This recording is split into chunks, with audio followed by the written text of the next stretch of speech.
This is the RCC-1 by ARYE, a mouse which after a rather long tumultuous development cycle has finally been released, but while its design material and specs have changed quite a bit from its first iteration, the FCC-1, ARYE is still aiming for the RCC-1 to be a premium and rather unique mouse, delivering top-of-the-line performance in a one-of-a-kind shell shape, which is reminiscent of a thinned-out Logitech G3030305 or a shorter low-free Hypeace, but still a unique enough shell shape to be one-of-a-kind by today's standards. Now, the RCC-1, in my opinion, is one of the most ambitious releases of 2025, as while it doesn't have the modularity of the orbital pathfinder, its unique shell shape does differentiate it from the countless clone or clone-adjacent shapes available on the market, and I have to give ARYE credit as developing such a unique shape for their first ever release is a ballsy move, but does this unique shape justify the mouse's premium price tag, or does the shape, price, and the other unique or more accurately questionable aspects of this mouse's design doom the RCC-1 to a niche grave, the same fate as many similarly ambitious projects? In today's episode of the mel0n Review, we're going to answer that question as well as take a deep dive into the mouse's performance, specs, design, as well as talk in depth about the mouse's pros and cons. But before we get into it, if you enjoy the review and want to see more videos like this one, including a full teardown of the RCC-1, be sure to leave a like on this video and get subscribed to the channel. And big thank you to all of our channel members who directly support my efforts here on the channel and make videos like this one possible. If you'd like to join them and get early access to all upcoming content here and support my work, consider becoming a channel member today. But without further ado, let's get right into today's episode of the mel0n Review. For testing parameters, I had two versions of the RCC-1, the prototype version which I tested several months ago for a couple weeks, and the retail batch I have here today. Now, I tested the prototype version for around 2 weeks and the retail unit for around 3 weeks, daily driving the mouse for both work and gaming use on various fabric and hard pad types in both cases. For skates, I tested all 3 types of the included stock skates as well as several types of aftermarket skates over my testing periods, and for firmware, I tested the retail RCC-1 on the 2.19 firmware, the latest firmware version available at the time of this review. For versions and pricing, currently the RCC-1 is only available in one colorway, a light gray colorway. However, this colorway is limited to 2,000 units, and once it's sold out, it'll never return again according to ARYE. I assume in the future this will change as they move away from batch units, but for now, stock of the RCC-1 will be limited per batch. For pricing, the RCC-1 retails for $169.99 USD or around 244 Canadian dollars, which is definitely a steep price point for ARYE's first mouse, but considering the amount of R&D that's gone into developing this mouse, I get why it's priced so high, but this price is definitely a hard pill to swallow for potential buyers.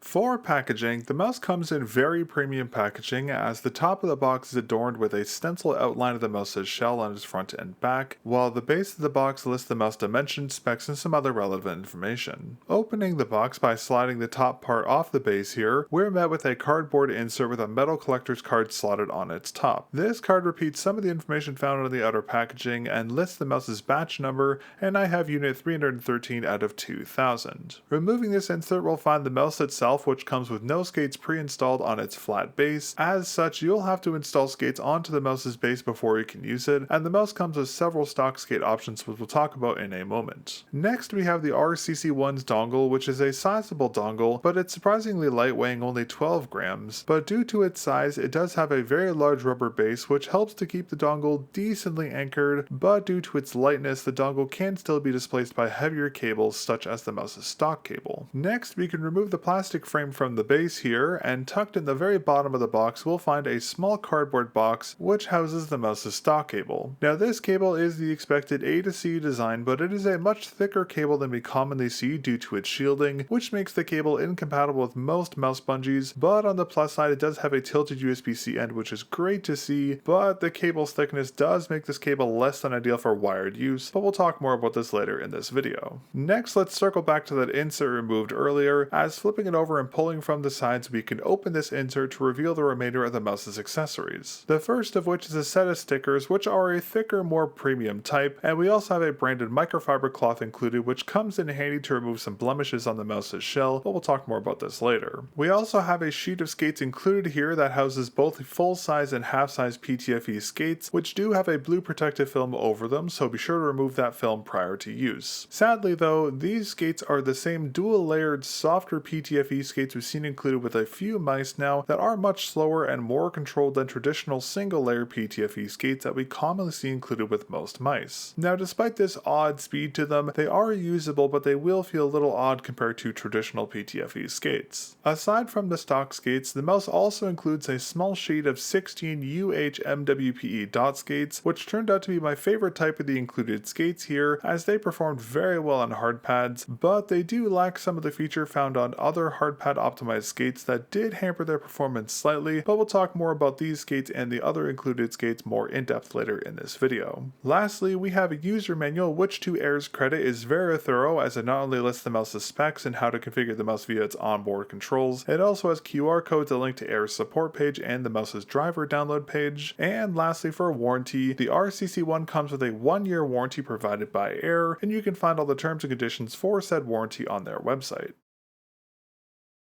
Now for performance, the RCC-1 is a very mixed bag for me, as the mouse's performance from a spec perspective is fantastic, with great high polling rate implementations across the board, but the actual aiming experience with the mouse was very inconsistent in my experience, as sometimes I felt very locked in and my aim was very natural, whereas other times it felt very inconsistent due to several aspects of the mouse's design. The first of these aspects is the mouse's shape, which is very unique, but this uniqueness is very much a double-edged sword, as it's great for some hand sizes but very bad for others, such as larger handed folk like myself. Because of this, I found gripping the mouse to be very difficult, and due to the lack of a traditional hump and the flatness of the mouse's sides, every time I gripped the mouse, my grip style would shift slightly, which normally wouldn't be an issue, but since the mouse's thinner forward region amplifies the degree of control exerted by your fingers when aiming, I found this variance in my grip style quite frustrating, as it made micro-correcting very inconsistent. Now due to this unique shell, the RCC-1 is very much a mouse that will take time to get accustomed to, especially if you're coming from an ergo or asymmetrical shape. For me, it took about a week or so to get semi-accustomed to the mouse, so keep this in mind if you do get the RCC-1. Now the mouse's performance in my experience was also further worsened by the mouse's coding, which is very much underwhelming compared to the prototype's coding. I actually didn't even think my retail batch had a coding applied to its shell, but ARYE confirmed that both versions are supposed to have the same coding, but for some reason the codings differ between my units. As such, when using the prototype version, I was able to grip the shell without issue, but on the retail batch I struggled to keep my fingers anchored to the mouse's shell, which further worsened the grip variation issues and also caused me to tense my fingers, further impacting performance. Thankfully, I was able to work around the gripability issues I had with the retail RCC-1 by using grip tape, something the mouse oddly doesn't include, as the grip tape significantly increased the shell's gripability, which helped in mitigating the tensioning issues, but even with this, the grip variance issue was still there when I used a claw grip. As such, I opted to use fingertip grip here on the mouse over claw grips because it was a little more consistent, but the mouse's weight hampered this use case as well. Now aside from the weight, another factor that hampers fingertip usage here with the RCC-1 was the main clicks themselves, as they have a very light actuation force and a very low degree of pre-travel, which results in the clicks being extremely fast but also extremely easy to misactuate, which negatively impacted fingertip usage for me, as when I'd go to move the mouse around I found myself frequently misactuating the main clicks. On top of all this, the side buttons might be the worst feeling side buttons I've used in 2025, which is really disappointing, as the side buttons were already pretty underwhelming on the prototype version, and while they are slightly improved coming from the prototype version, compared to other mice on the market, the side buttons are quite bad. Now to be clear, a lot of my experiences with the performance of this mouse I did share with the prototype RCC-1, but at least on that unit it had a proper coding so I could actually somewhat use it, but even then the usage experience with the RCC-1s for me was a pretty negative experience, and I have a laundry list of other issues that made them more of a hassle to use than other smaller mice like the HTX Mini or the Pulsar X2 Crazy Light, which leaves me in a very odd position here with the RCC-1s, as it just feels half-baked, which sucks to say, as I love the ambition behind this project. I just feel like it needs another year or so in the R&D oven, so to speak, to iron out the mouse's laundry list of issues and improve its overall usage and performance.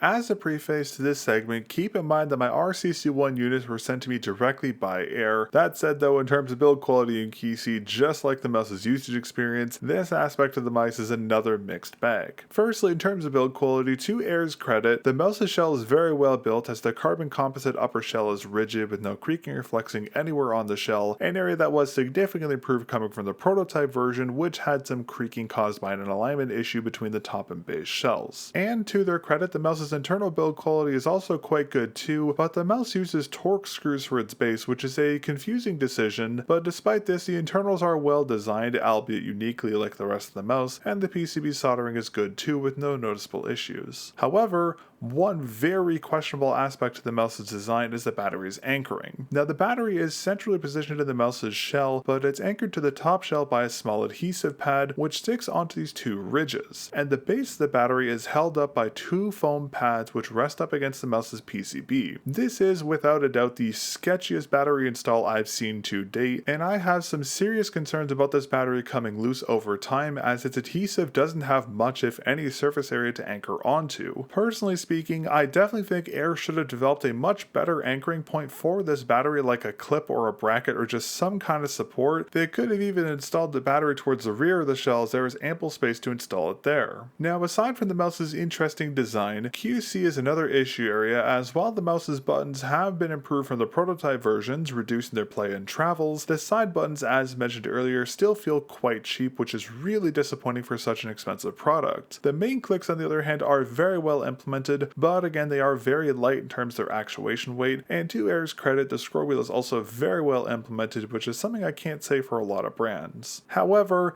another gripe I have with this mouse is that out of the box, both the mouse and the dongle have tooling marks on the outside of their shells. Thankfully, these marks are easy to remove with the included microfiber cloth, but this is something that should have been removed during QC and packaging checks at the factory. Now, ARYE is aware of this tooling issue and this is being addressed, but again, this is something that should not happen on any mouse, especially a mouse of this price point. However, the most concerning aspect about the QC here on the RCC-1 is that the prototype and retail batch units I have different coatings. Now again, I did confirm with ARYE that both versions are supposed to use the exact same UV coating, but as I mentioned earlier, the coating on my retail unit is borderline non-existent, whereas the coating on my prototype unit is much grippier. Now I assume I somehow got a unit that didn't have the coating properly applied to it, but the fact that this made it through QC checks at the factory is very concerning and raises some serious concerns about the retail batch QC as a whole, but hopefully this is just an isolated case that slipped through the QC checks. And as a last note for this segment, the mouse's open shell design, while it looks great from an aesthetic point of view, does make the mouse rather susceptible to debris building up inside the shell, meaning that over long-term use, buildup of debris inside could cause functional issues with the mouse's components. And because ARYE decided to use Torx screws for the mouse's base, this mouse is very difficult to open, as you need a specific bit to remove them. Now, because of this unnecessary serviceability barrier and the open shell, on future versions of the RCC-1, ARYE should absolutely use standard Phillips head screws, or at least include a screwdriver with the mouse that has the necessary bits on it, so users can service the mouse themselves in an event a component fails, like the battery coming loose, or simply want to clean their unit to prevent debris related issues. Now, keeping in theme with the other aspects of the RCC-1, the mouse's weight is also another rather underwhelming aspect, unfortunately. Now, ARYE is advertising that the RCC-1 is a premium lightweight design that is said to weigh a rather conflicting 46 ± 1 gram, but they don't mention what configuration this weight spec is based off of. Now, my unit's weight sadly is well outside this advertised ratio, as in the stock configuration with no skates installed, my retail RCC-1 weighs around 48.3 grams, 1.3 grams heavier than the mouse's maximum estimated weight spec. And the weight gets even worse when you add in the weight of the stock skates into the mix, as the full-size skates weigh around 2 grams, bringing the mouse's overall weight to 50.3 grams, while the half-size skates weigh around 0.8 grams, bringing the mouse's weight to 49.1 grams, and when using 8 of the included UH-MWPE dots, this will add 0.3 grams, bringing the mouse's weight to 48.6 grams. So, unfortunately, ARYE's estimated weight specs here for the retail RCC-1 are quite off, as the mouse can weigh around 3 grams heavier than advertised, which, while admittedly isn't going to make or break your experience with this mouse, is disappointing considering they're advertising this mouse as weighing 46 ± 1 gram. Because of this, ARYE should absolutely update their marketing to better reflect the true weight of the RCC-1. I would like to see the mouse advertised as weighing 48 ± 2 grams, as that would better reflect the mouse's true weight while also accounting for the added weight from the various included stock skates. gates. Now on the topic of weight, as I mentioned earlier, the mouse's true weight makes the RCC-1 less viable for fingertip grips or hybrid grips in my opinion, as while it is fingertip grippable, it's a little on the heavy side as fingertip mice are generally more in the 35 to 45 gram range, and while this mouse is just outside of that range, like I said earlier, it's hard to recommend the RCC-1 for this use case as there are so many other mice in the market that are cheaper, lighter, have better coatings and better shell shapes that are much better suited for fingertip grip, hybrid grip, and claw grip usage, and basically all the grip styles that the RCC-1 is supposedly optimized for. For axis balancing, unlike most of the mouse's aspects we talked about so far, the RCC-1's balancing is actually very well done, but it is done so rather uniquely. Now, ARYE is advertising the mouse's balancing as being 50-50, centered on the mouse's physical midline and sensor location on its x-axis, which is accurate as the mouse is balanced just as described. However, they've achieved this balancing in a unique way as they've installed the battery in the center of the mouse as we mentioned earlier, not towards the rear like we commonly see, even though there's enough area to install it there. This unique position not only weight balances the mouse perfectly, due to the battery's dimensions it also gives a slight range to the mouse's balancing as it will feel balanced if you grip within a 3 cm range forward or behind the mouse's midline, which is a nice feature here given the mouse's flat sides, allowing most grip styles that are centered on the mouse's shell to feel well balanced. For y-axis balancing, since this mouse is a symmetrical shape, the mouse is perfectly balanced on the mouse's y-axis with no bias to the mouse's left or right sides, but since the mouse's axis balancing is heavily dependent on the battery's location, if the battery is moved or changed it will affect the mouse's balancing, so keep this in mind. And as a final note for this segment, while my unit is very well balanced, I have seen reports that other RCC-1 from the retail batch are forwardly or backwardly balanced out of the box, which is due to what I assume is improper battery installation by the factory, so keep an eye out for this, and if your unit is unbalanced you'll need to open the mouse and move the battery, but due to the torque screws on the base this can be difficult, but we'll talk more about this later.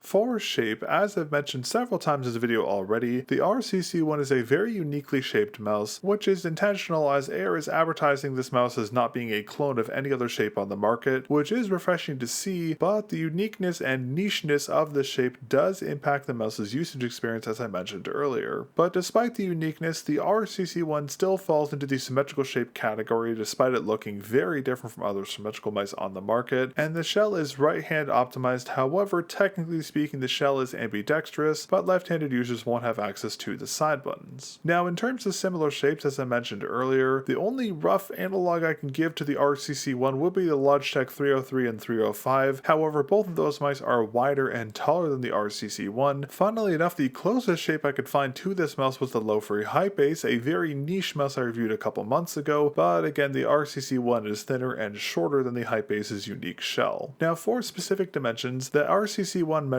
117.61 millimeters long. For widths, at the front region of the shell measures approximately 55.1 millimeters wide at its top and around 50 millimeters wide at its base. At the mid region, the shell measures approximately 60.2 millimeters wide at its top and approximately 52.6 millimeters wide at its base. And at the rear region, the shell measures approximately 61.6 millimeters wide at its top and around 57.9 millimeters wide at its base. For heights, at the forward region of the shell, the mouse is approximately 24 millimeters tall. At the mid region, around where the hump peaks, the mouse is approximately 34.2 millimeters tall, and towards the rear region, at the midpoint of the rear shell's quote-unquote curvature, the shell measures approximately 22.7 millimeters tall.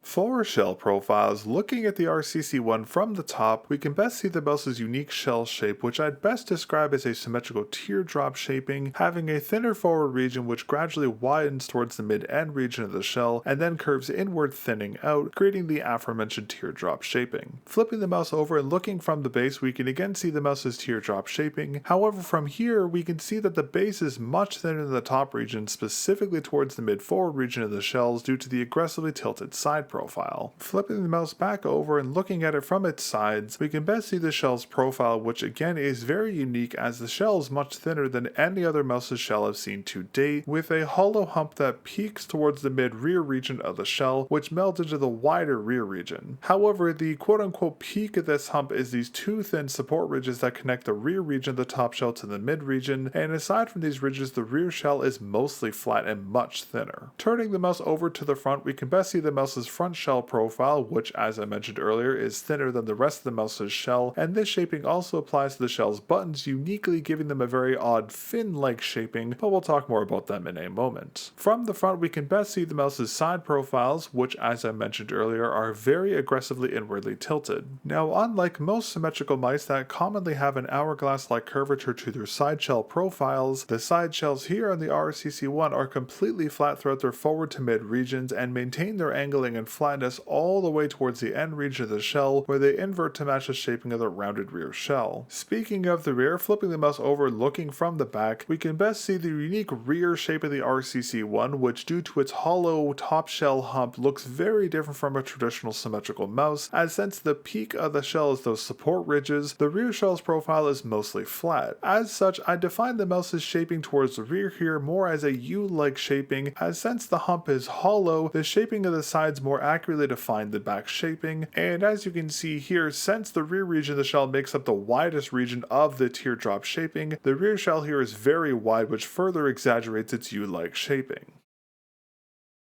For contact areas and points from a 25.4 by 10.16 centimeter hands here on the RCC-1, due to the mouse's unique shape, I'm going to go over my contact areas and points both for an aggressive angled claw grip and an angled fingertip grip. Now starting off with the aggressive claw grip and beginning on my hypothenar region, due to the wider rear region of the shell makes a significant amount of contact in my hypothenar's mid to low region, and the same goes for my thenar region, the shell makes the same contact there. However, due to the flattened hollow hump design, mid-palm contact is quite unique here, as there's no contact in the upper region as there traditionally be, causing the bulk of the shell's contact to rest in my mid-palm's lower region. However, it's important to note that my contact here is anchored by my thenar and hypothenar. The mid-palm contact doesn't anchor much as there's nothing really to anchor it against. For fingertip contact with my aggro claw grip, my thumb rests towards the mid-region of the mouse's left side shell, resting just below the forward side button, while my index and middle finger rest towards the end region of the main clicks, while my ring finger rests towards the upper mid region of the mouse's right side shell, roughly at the same position as my thumb did on the mouse's opposite side, and lastly my pinky finger rests at the mouse's midline on the right side of the shell, resting evenly with the position of the sensor and the mouse's balancing point. Next, for contact points using a fingertip grip, using this grip style, my thumb rests more towards the mid region of the mouse's left side shell, roughly even with the mouse's sensor position and balancing point, while my index and middle fingers rest more towards the mid region of the shell buttons around the end region of the scroll wheel. Meanwhile, my index finger rests slightly forward of the mouse's midpoint of the mouse's right side shell, and my pinky rests just below that, slightly below the mouse's midline.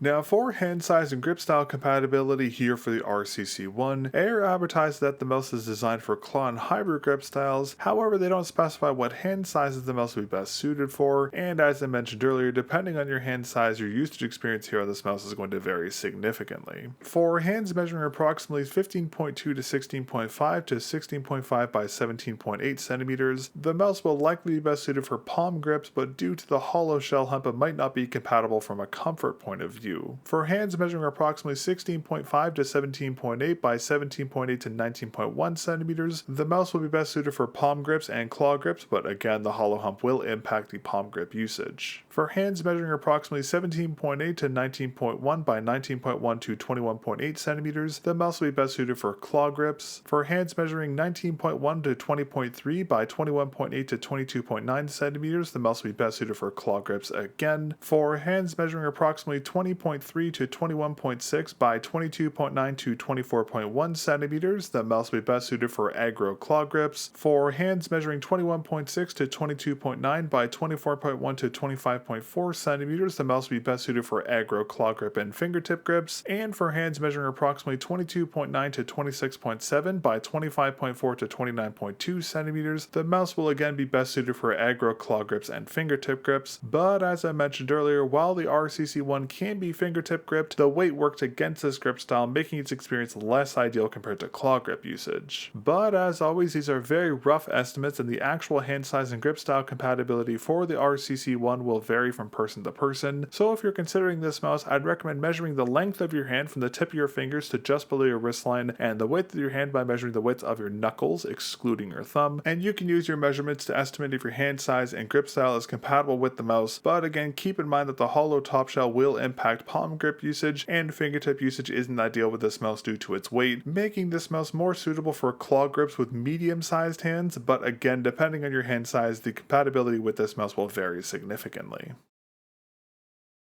For coding, as I mentioned earlier, this is one of the rather confusing aspects of the RCC-1, as while my retail unit is advertised as having a coding, it's significantly harder to grip than my prototype version, which according to ARYE is supposed to have the same coding, which leads me to believe my unit somehow missed a QC check, which is quite concerning, but since I still have my prototype of the RCC-1, we can use that mouse to reference how my retail coding is supposed to feel. Now, the prototype's coding feels kinda similar to the coding Razer used on the Viper V3 Pro and the Death Adder V4 Pro, just slightly more rubberized. It is also similar to the Wiseowl OGM V2's coding, having a similar balance of rubberiness and chalkiness, whereas my retail unit's coding feels much chalkier, oddly similar to the coding used on the Pulsar X Lite Crazy Light, just without any rubberiness, making it very difficult to grip. As such, the prototype RCC-1's coding is very grippy when used with both wet and dry hands, and allows you to anchor your hands comfortably on the mouse's shell, but due to the flatness of the mouse's sides and main clicks, if you have very sweaty hands like myself, you can run into some slipping issues, but this was a very rare occurrence from my experience with the prototype. Now, this coding will be fine for most users, but if you need to, you can always use grip aids, which unfortunately the mouse does not include, which is a missed opportunity from ARYE in my opinion, so you'll need to rely on aftermarket ones. Now, I also did ask other RCC-1 owners about their coatings, and everyone said that their retail unit has the same coating that was on their prototype unit, so again, I likely just got a unit that somehow missed a QC check, which is very disappointing, as it made testing my retail unit of the RCC-1 rather unenjoyable. Hopefully for future batches of the RCC-1, ARYE can clean up their factory QC so issues like this don't occur again, and I hope they include grip tape as their future batches, as while the mouse's coating is supposed to be good, having an option to use grip aids would be a nice feature, and in all honesty, I'd rather a premiumly priced mouse like this one include grip aids instead of stickers and a microfiber cloth.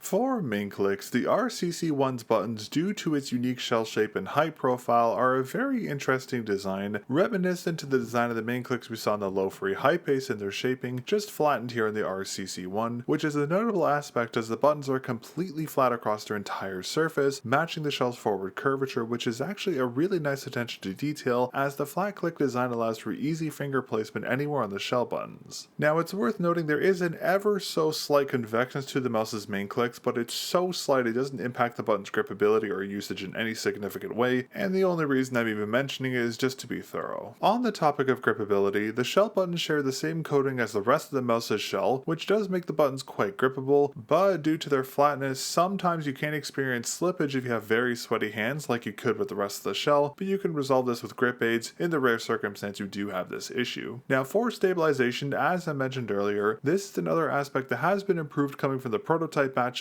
whose main clicks did have quite a bit of side-to-side play to them, especially if pressed on their edges, and this has been addressed here in the retail batch, as the retail batch main clicks feel very well stabilized with only an ever so slight degree of play to the buttons, even when pressed on their edges, which is a great improvement. Another notable attention to detail here is that the main clicks, despite their unique shaping, are indented into the shell, which is a key feature here as the mouse is designed for claw and hybrid grip styles, and this indentation allows fingers to rest against the upper edges of the mouse's sides without interfering with the click's actuation. For click heights, since the shell is symmetrical, both the shell buttons share the same click height, as at the top region the buttons are around 18.1mm tall, towards the mid region they're around 22.4mm tall, and at the button's end region they're around 26mm tall, making the RCC-1's buttons unique in terms of heights, as we don't often see mice have shell buttons with such low heights. In terms of click audio, here's a quick sound test of the RCC-1's main clicks.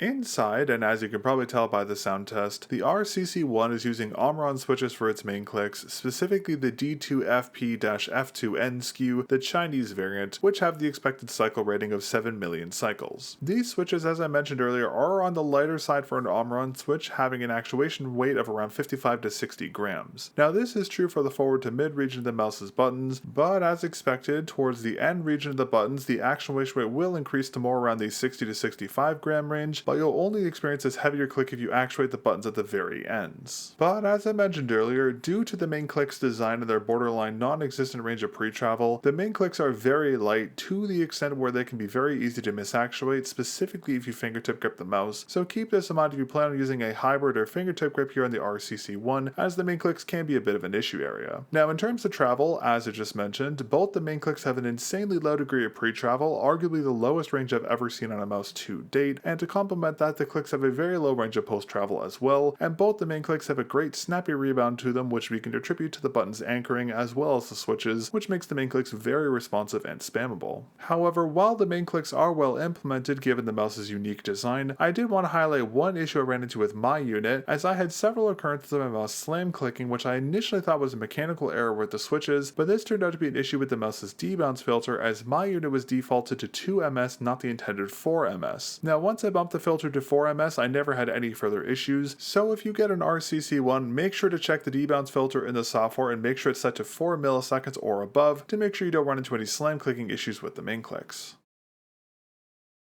Now for side buttons, as I mentioned earlier, the buttons here are another interesting aspect to the RCC-1, as while they have been improved from the prototype batch, they are still one of the most underwhelming side button implementations I've seen this year. Now before I talk about the button's feel, let's talk about positioning, as the side buttons are centrally aligned with the mouse's physical midline, sensor location, and balancing point. For shaping, unsurprisingly, the buttons here are quite uniquely shaped, as they're thinner, slightly downward angled buttons with a sharp point to their edges, but unlike most side buttons, the side buttons here are a thinner, longer shape, but what makes these buttons very unique is their surface, as they have a ridge-like design to them, where the buttons are very thin towards the base in order for them to seamlessly meld into the lower side shell profile, but towards the top region of the buttons they become much taller, creating a ridge-like surfacing, and then they angle downward again to meld into the top shell's profile. This has some interesting implications into their usage, we'll talk about that in a moment. Now the side buttons do have a slight gapping between them, but this gap isn't wide enough to prevent misactuating the opposite button if you click the side buttons towards their inner edges. Now admittedly this is a bit of a niche issue, but it is something that should be addressed on a future iteration of the RCC-1. Now while these side buttons have their unique shaping, one issue I have with them is their surface design, as while it is ridged, the buttons aren't very pronounced to the mouse's side shell, specifically towards the low to mid region of the buttons. At the top where the ridge is the most pronounced, this is less of an issue, and because of this I did find the buttons to be a little awkward to actuate, as I felt I always had to click the buttons towards the top,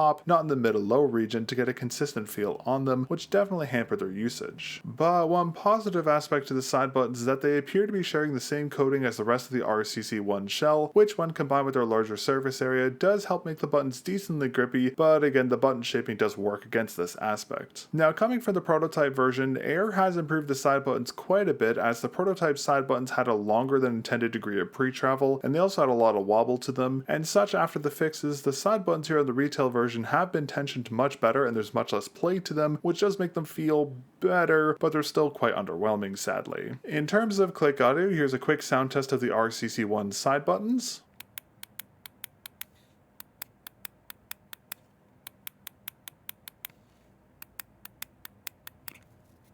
Now as you just heard, the side buttons here have a very unique poppy sound to them, and they feel very hollow and cheap, which is really disappointing considering the prototype buttons felt the same, and I was really hoping ARYE would have improved these buttons more. Now initially I thought the fault for these cheap feeling buttons would be the switches, but as it turns out the mouse is using the same TTC brown shell blue dot micro switches we've seen used in Pulsar's Crazy Light series mice. Now ARYE didn't list a cycle rating for these buttons, but considering we've seen these buttons before, they'll likely have a cycle rating between 3 and 5 million cycles. In terms of actuation weight, as expected for the switch type, both the side buttons have an actuation weight of around 65 to 75 gram force, a good deal heavier than the average actuation weight of the main clicks. For travel, as I mentioned earlier, the side buttons' travel ranges have been improved from the prototype version, as both the side buttons, similar-ish to the main clicks, have a low degree of pre-travel and a low to medium range of post-travel if you press the buttons lightly, but if you press the buttons forcefully, you can press the buttons really deeply into the shell, extending the post-travel travel range too high. Both the side buttons also have a decent rebound to them, which in most cases keeps the side buttons decently spammable, but if you press the buttons very forcefully and deeply into the shell, this will affect the rebound strength and consistency. Now, as if there weren't enough things to say about these side buttons already, another very odd aspect I notice about them is that in some cases, if you disconnect the top and base shells then reconnect them, something inside the mouse, either the battery cable or the shell's side clips, somehow interfere with the side buttons tensioning, drastically increasing their actuation weights.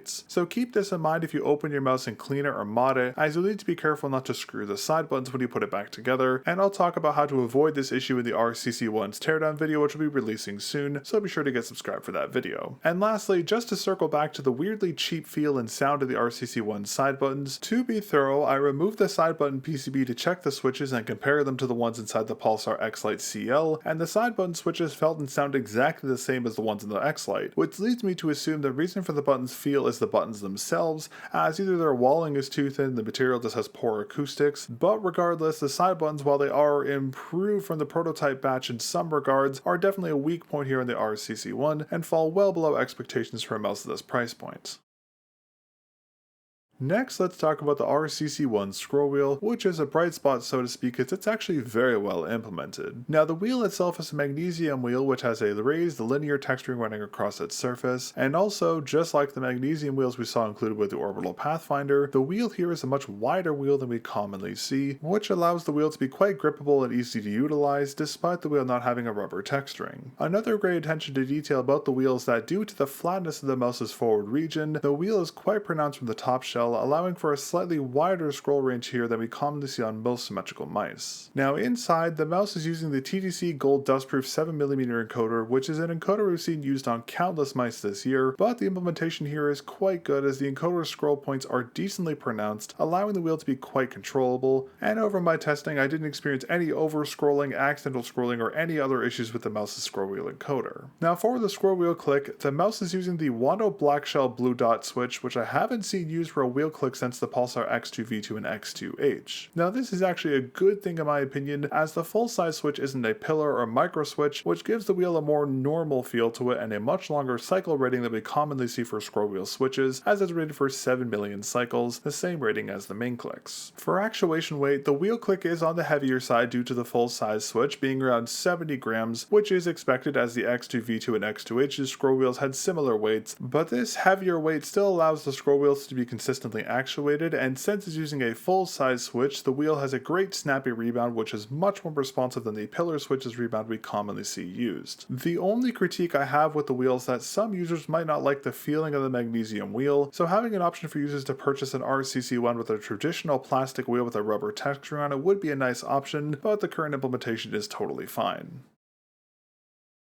For sensor and MCU, the RCC-1 is using the expected Pixar 3950 sensor, which is positioned centrally in the mouse's shell, roughly resting at the 58.5mm mark at the exact midpoint of the mouse's 117.61mm length, meaning it is also aligned in the central point of the mouse's balancing range. Now the sensor here is the expected 3950 SKU, however it has a unique naming I haven't seen yet, as the sensor is the PAW 3950 ES-King SKU, which appears to be the exact same as the many renamed 3950s we've seen used by other brands, just with a new naming and of course some unique tweaks. Now the sensor has the expected DPI range of 50 to 32,000, which is adjustable via 50 DPI steps, the expected 3 LOD levels 0.71 and 2mm, and the mouse also supports motion sync, which is enabled by default, angle snapping and ripple, as well as turbo mode, and on top of all that, being a 3950, the sensor also supports sensor tilting and supports a 33-degree tilt range both positively and negatively, which is a great feature on a mouse like this as it complements unique shape quite well when calibrated.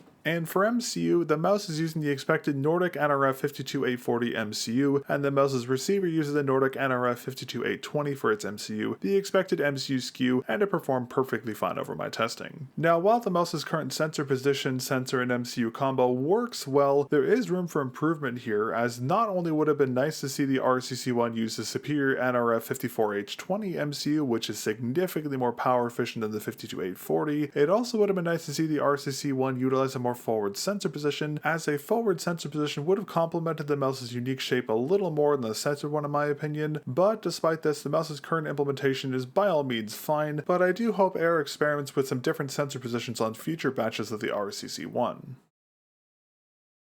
Now, before I talk about the mouse's connectivity and polling rate implementation, I wanted to highlight a very unique feature here on the Retail RCC-1, as ARYE updated the antenna design from the typical onboard gold antenna to a ceramic antenna. Now, until now, I had actually never heard of a ceramic antenna, but it turns out they're rather popular in many devices, specifically smartwatches, wireless headphones, and other wearable devices, as apparently they have better signal strength and interference resistance than traditional antenna designs. Now, from what I was able to find online, the benefits of ceramic antennas are true, but sadly I have no way of verifying these benefits here on the RCC-1 with my resources, but this is a cool feature as I think this is the first mouse ever to use this antenna type to my knowledge, but whether it actually benefits the mouse's performance remains to be seen, but it's a cool feature nonetheless. Now for connectivity types, the RCC-1 supports both wired and wireless connectivity, but the supported polling rates are quite unique as both the wireless and wired connectivity modes can only utilize 1000 Hz and above polling rates, as the mouse doesn't support 125 or 500 Hz, which is a unique change, but one that makes a lot of sense on a gaming optimized mouse as you will never use these report rates. As such, on wireless connectivity, the mouse supports 1000 to 8000 Hz, and on wired USB-C connectivity, the mouse only supports 1000 Hz polling, which is disappointing as I expected high polling rate support on the wired connectivity here given the mouse's price point. But aside from the unique polling rate ranges here, one unique aspect to the RCC-1 is that it does come preset to 2000 Hz, so keep this in mind as on older hardware this might cause some issues, and if it does, you can just drop the report rate to 1000 Hz. And over my testing, all the mouse's wired and wireless report rates were very well implemented with all the polling rates reporting as expected, without any noticeable issues, so props to ARYE for the great polling rate implementations here, and hopefully on future iterations of the RCC-1 we see ARYE add support for 8K wired polling.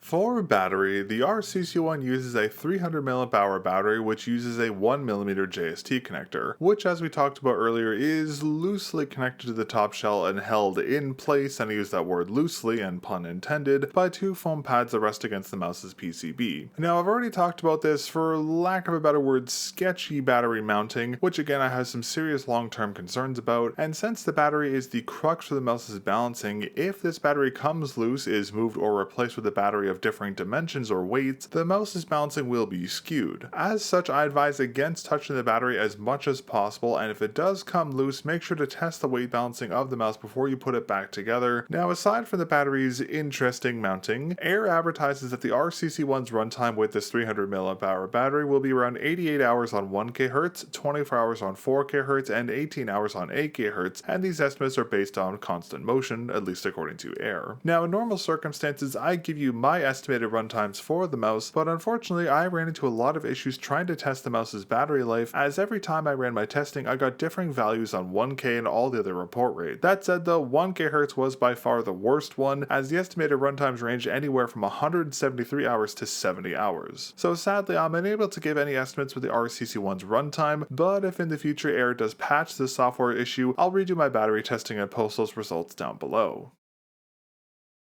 For software, this is another aspect that ARYE has actually done a very solid job with, as their software solution, while currently only available in an installable form, is quite well implemented, and in case you're having trouble finding it, I will have the download link for the software down in the video description. Now at first look, this software might look rather familiar, and there's a good reason for this, as ARYE is using the same software type that Pulsar used for their installable driver. This one has just been reskinned with ARYE's branding, and I'm actually quite happy with this, as Pulsar's installable software was quite good, and I'm happy to see it return here. Now when you open the software, it will automatically open to the main tab here, and the connected devices will show on screen. But before we go into the software, up at the top right here there is a small drop down menu in which you can adjust the software's language and startup behavior, view the mouse's firmware and driver version, and find a link to ARYE's support page. Closing that menu and going back to the main menu here, we can click on the RCC-1 and load into the software. Now one nice attention to detail here is that if your RCC-1 is out of date or has a pending firmware update, the software when opened will pop up a little window prompting you to update the mouse, which is a nice attention to detail, as normally you have to go digging through the menus to find this option. Now once connected, the software will automatically load into the button assignment tab, and when connected the mouse will show the mouse's battery life in a percentage, which is nice to see, but as we just talked about, this isn't exactly the most accurate, so keep that in mind. Now inside this button assignment tab, you can adjust the mouse's binds to a variety of options, including the options to toggle profile, which is a great feature we see often missed by many brands. And aside from the button's binds, you can also also select the mouse's profile, of which the mouse supports 4, and you can import or export profiles and restore the mouse to its factory settings. However, this mouse will reset the entire mouse, just not a single profile, so be mindful with this. In the next tab, called the Performance tab, we can adjust the mouse's DPI stages, of which the mouse supports 4, and each stage's DPI level can be configured anywhere from 50 to 32,000 DPI.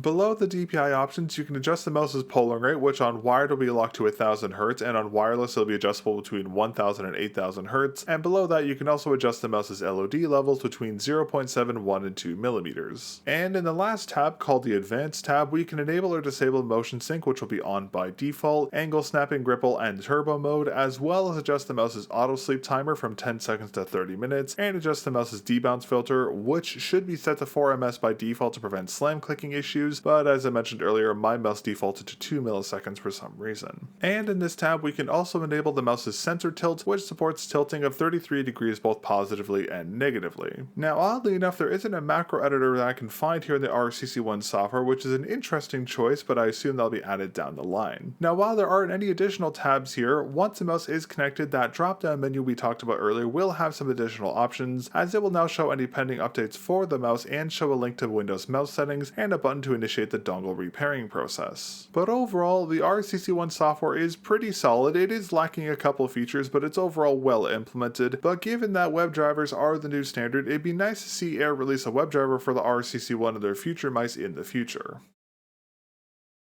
Alright, now when it comes to repairability, due to several of the mouse's interesting design choices, including the mouse's unique mounting, the mouse's serviceability is a mixed bag, just as many of the other aspects of this mouse. The biggest reason for this is that ARYE is using Torx screws for the mouse's base, which are unnecessary as it makes the mouse harder to service, but regardless, once these are removed, the mouse is easy to open, and many of the internal components are easy to access, but in order to service any of the top shell components, you will need to remove the battery, and doing so will affect the mouse's balancing as the battery is the crux of it. And because of this, modding the battery is very difficult as due to its anchoring method as well as some other interesting factors. But on the plus side, if the battery does come loose over long-term use, it'll be easy to re-anchor, which is a good thing, I guess, but again, the battery should not be coming loose ever. Now, the ease of access to this battery does make balancing your unit quite easy if your unit is not balanced out of the box, but again, there's a lot of other downsides to this battery's anchoring. But if you want to learn more about the mouse's internals, how to service and clean its internal components, and learn more about the mouse's limited modding options, be sure to get subscribed so you don't miss the RCC-1's teardown video, which will be coming out very soon.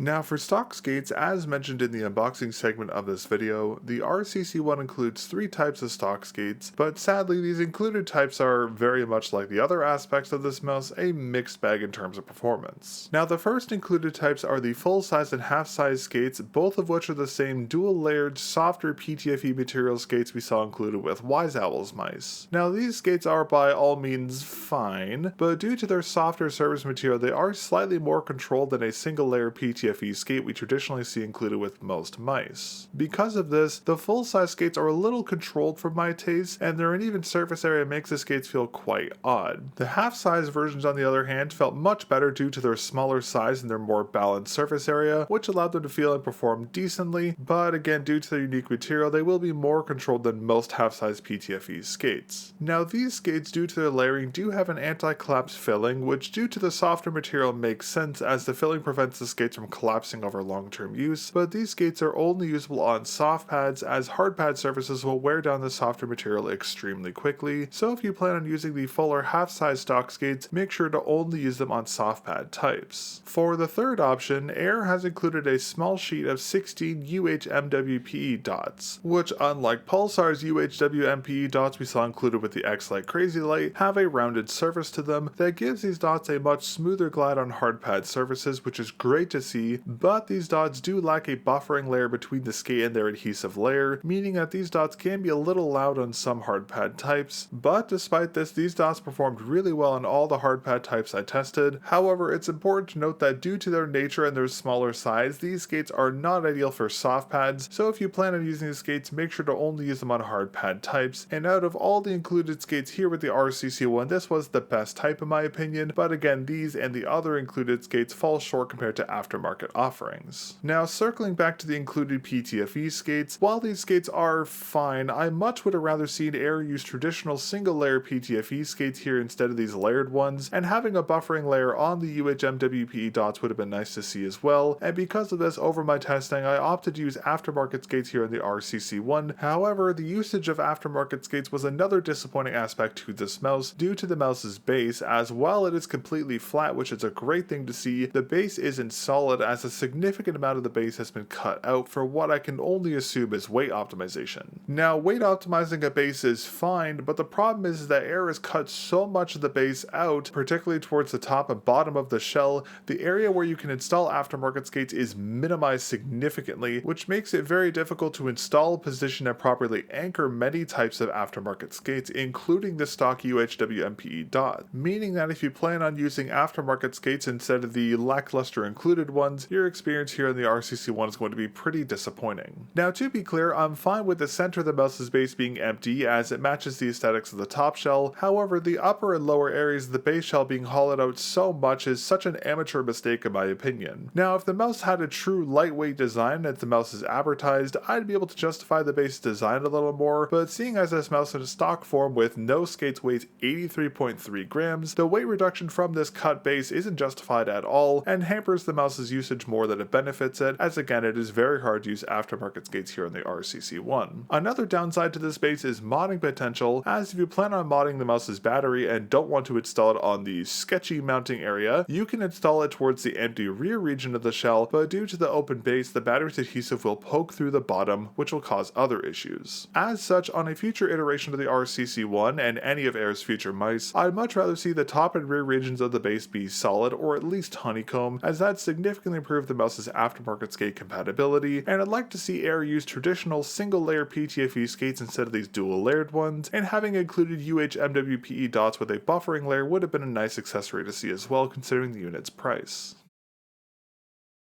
And lastly, for stock cable, the RCC-1 includes a pretty decent stock cable, which is very reminiscent of the cables Vaxi includes with their mice, as this cable shares the same bulkiness and less than ideal wired use. Now, out of the box, the stock cable has a plastic cap on the USB-A end, not the USB-C end, and the cable does have a rubber wrapper on it, which is a nice attention to detail. Now, the wrapping on this cable is actually surprisingly good as it's very soft to the touch, allowing the cable to be quite low in terms of drag friction. However, the stock cable, due to its shielded design, is very thick and much heavier than most stock cables, which does negatively impact its usage for wired use as it's a little bulky feeling. But on the plus side, the cable does have a USB-C end, but due to the cable's thickness, it is incompatible with most mouse bungees, which further hampers the wired usage. As such, and seeing as the mouse only supports 1 GHz polling on the wire connection, I'd recommend against using the RCC-1 wired with this stock cable as the experience is less than ideal. Now, this cable's design is intentional as ARYE focused on shielding over functionality, which is fine in this case for a wireless mouse. But that said, on a future ARYE mouse that allows for 8K polling on the wire connectivity, a thinner, more flexible cable with the same tilted USB-C end and soft wrapping would be a great improvement. But for now, if you plan on using the RCC-1 wired or while it's charging, I'd recommend using an aftermarket cable, which the mouse is fully compatible with due to the design of its USB-C port.